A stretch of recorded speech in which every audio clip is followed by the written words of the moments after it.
Hello there everyone, welcome to another Gran Turismo 7 opinion piece, and in this one we're going to talk about traction control in the current game and why I don't think you should dismiss yourself from perhaps using it, experimenting with it and seeing if it could be of any use to you in terms of maybe making the car safer to drive or even improving your lap times. Now there is a sort of general consensus out there within the community, and I've certainly heard most of the big YouTubers say something similar in the last week, that traction control makes you slower. Now I think this is a misconception that kind of goes back to the Gran Turismo Sport days, when using traction control without a doubt actually did make you slower.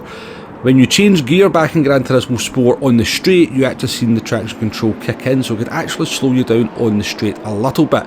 And I think a lot of people's opinions on this still dates back to Gran Turismo Sport, and I'm sure they're coming from a place of good faith when they voice that opinion and they tell you that traction control makes you slower, but I don't think they're basing that opinion on any concrete evidence or tests from the current version of the game. Now, way back in March of last year, there was an update that came out, 1.32, and kind of seemed to have sneaked under the radar. Certainly it was mentioned, but certainly nobody really kind of talked about it too much, and that was that there was a change to the way the traction control was implemented in the game and the effect it had on the car. Now, I'll be honest with you, back then I probably didn't really pay that much attention to it myself. I wasn't using traction control at the time, and I didn't start using traction control after that update. I certainly didn't do any videos to test it out. However, about 3 months ago I was actually testing something else traction control related, and that was the effect that TC had on tyre wear. And during that test I actually discovered that using traction control on 1 or 2 was having pretty much zero effect on my lap times, but it was giving me a little bit of a safety net with the car out of the slow corners, where I could just get a little bit more aggressive on the throttle and not have to worry about the back end wriggling out. And as I said, it was having very little effect on my lap times. And so from that test, I have actually been using traction control a lot more in Gran Turismo 7 than I ever used to. And for example, the race we have on screen here is this week's Daylight Race C. Now it does end today if you're watching this video on Sunday the 14th of January, but this is a sort of track where there's kind of 4 big acceleration zones, and getting on the power nice and early into some long straights here is very, very beneficial. And I've done loads of laps around here in qualifying, kind of jumping between not using traction control and using traction control, and I'm definitely faster with TC on here, and you can see I'm using it in the race. I'm doing very competitive lap times, I'm keeping up some top split very, very fast drivers here, and yeah, I just find that the safety net that it gives me out of those slow corners has been very, very useful here indeed, and it seems to be having pretty much zero effect on my lap times. Now the car we're looking at here is the Peugeot VGT, or Peugeot VGT.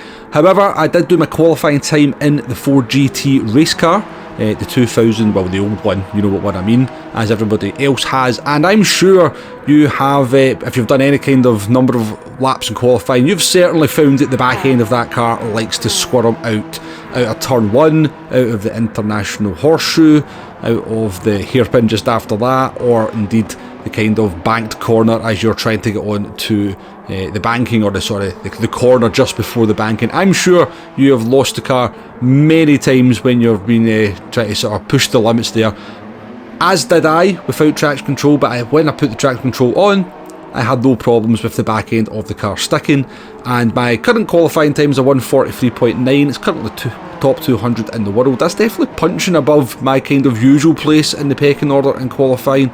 So yeah, I just kind of want to put the opinion out there that maybe traction control on is not as bad or the devil as some people try to make out. So let's jump on board with a race lap here. It's a non-slip lap coming into turn 1, and you can just see where the traction control is actually kicking in. So it's on the exits there, as you would expect, and it's not really interfering too much, is it?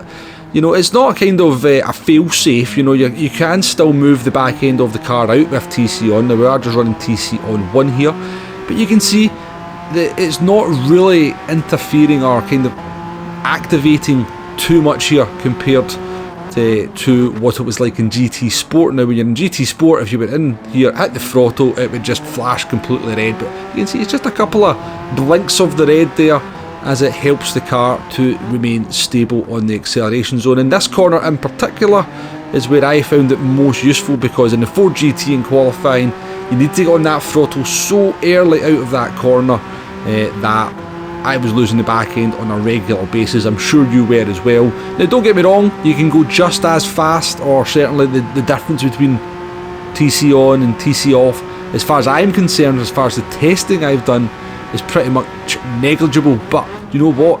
Seeing a track like this, when you've got 4 big acceleration zones, you've got 10 laps to get, that's 40 times you're going to have to go on that throttle nice and early. There's a reasonable chance over a 10 lap race that that back end is going to wiggle it a couple of times, force you to come off the throttle, and you're going to lose 4 or 5 tenths of a second, where TC could maybe just have taken care of that for you. But let's move on to something else as we continue to take a look at traction control. Let's actually do, well, it wouldn't be a Womble video without some actual testing of something, some comparisons. So we have this week's time trial. It's the RX, is it the RX-8? It's either an RX-7 or an RX-8. I think it's an RX-8 Spirit at the Nürburgring, and I hadn't actually done any laps here, so I thought, you know what, let's jump on, let's do some comparisons between traction control on and traction control off. So first up is we did 6 laps here with traction control off. Now we did do about 5 laps before we jumped into the test without setting a lap time. We just invalidated the lap by hitting this bollard up here. Now it is very nice to see actually that they can actually use that bollard to invalidate your lap. I would love to see hitting that bollard perhaps become a penalty in the race, so we have to take the chicane properly around here rather than just yeeting it over in order to get the lap time. So hopefully maybe that's a wee change they're going to make to this track here. I do believe you used to have barrels there back in the GT Sport days, believe it or not.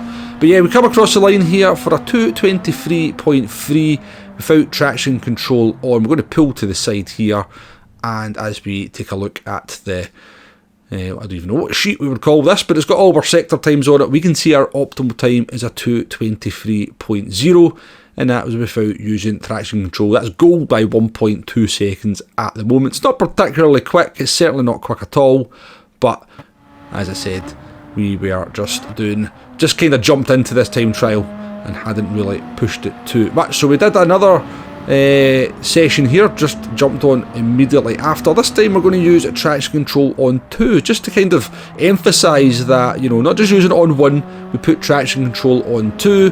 Now we invalidated the first lap by hitting the bollard, but as we come across the line here to complete the second lap, we do a 223.4, and then we're going to go on to what's going to be our quickest lap of the 5 laps that we do here.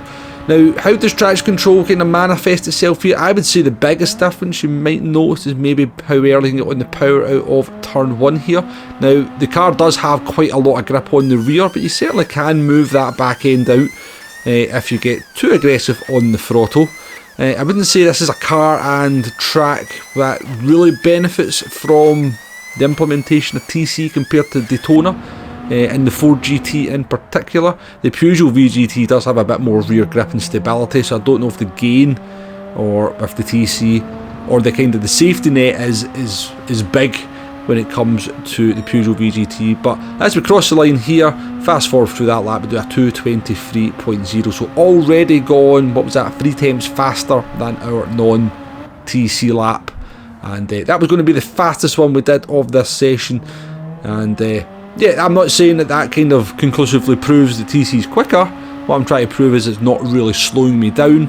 We're probably getting faster and faster all the time as we do more laps around this time trial combination. But pulling over to the side, we'll take a look at the data sheet again. We can see our optimal was a 222.8.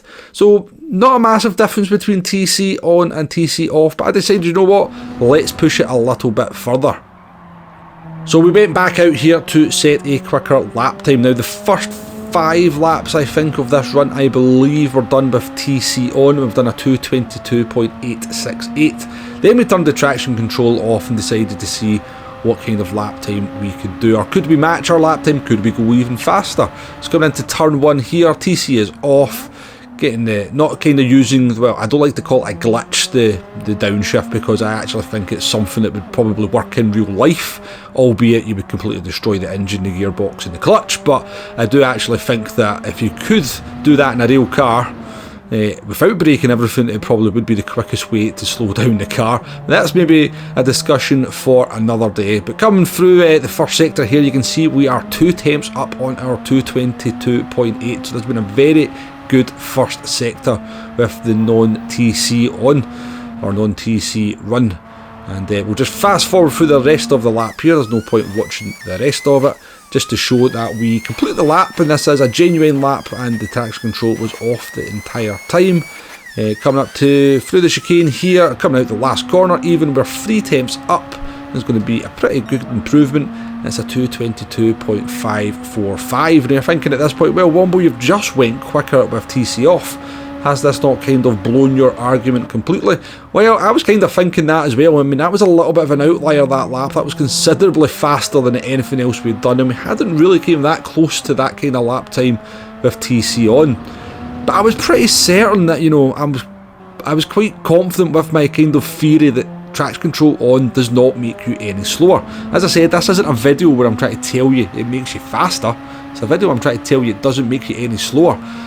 So we jumped out and we did a number of laps with traction control on, and eventually we did manage to go slightly faster, maybe about 10 laps later. We did do a lot of laps. It was mostly kind of like 222.7s, 222.8s, creeping into 223s occasionally. But yeah, we got this lap, hooked this one up together, and we'll fast forward through this because you don't want to watch me going round here much longer. But yeah, we're up on, we're 4 temps up here on a 223.0. We've done the chicane fantastically. Little early upshift as you come through the second part.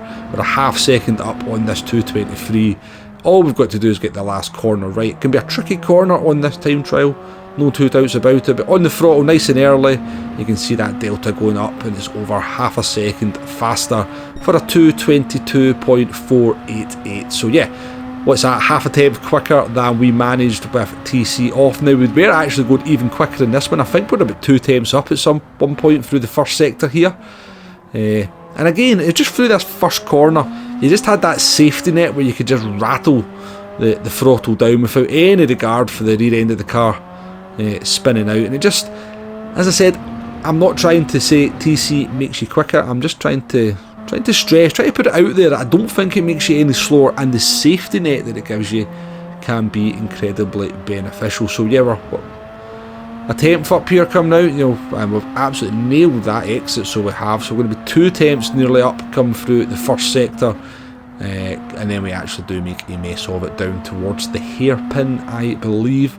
But that delta's still going up. We're over 2 temps up now, 213. Don't get as quite as good an exit there. No, we do actually get a slightly better exit, but yeah, we blew it into the hairpin. So in conclusion, traction control in Gran Turismo 7 these days is definitely something I think every driver out there from A+ to B to D should certainly be considering as a tool, a useful tool to help improve their driving. At certain car and track combinations, the benefit of that safety net of controlling the back end of the car whilst having a negligible effect on your lap times is definitely not something to be overlooked. If you needed further evidence of this, then yesterday's round at the GTWS Nations was a very good example.